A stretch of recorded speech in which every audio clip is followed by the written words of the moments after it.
Did you know that you can square up any block that has a diagonal line with a Bloc Loc ruler? I am squaring up these cat's cradle blocks with my 6.5 inch ruler. There's a couple of ways you can find the middle. For this particular project, I kind of eyeball it, if we're being honest. I'm gonna zoom in here. So the way I lay mine out, I'm trying to trim my block to be 6.5. My ruler is 6.5. This part right here, now if I was gonna do this in real time, I would find the middle of my block, which is 3.25, and I'd match it up with that point right there. These blocks, the pattern that I used, the measurements aren't great. They're not wonderful. So the way the block is going together is also not wonderful. So normally I would find what the middle of my block is and line up 3.25, because half of 6.5 is 3.25.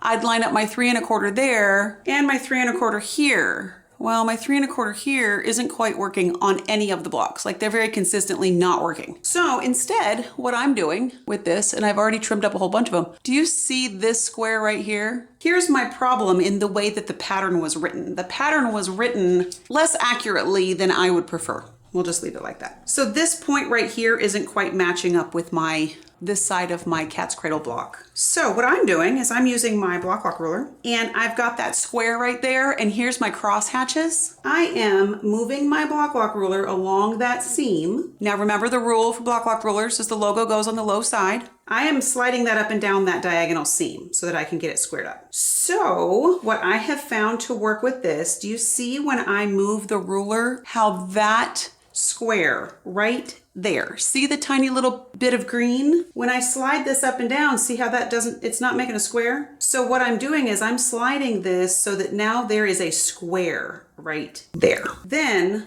and I always have to put mine kind of at an angle because I want to cut all the way around my block.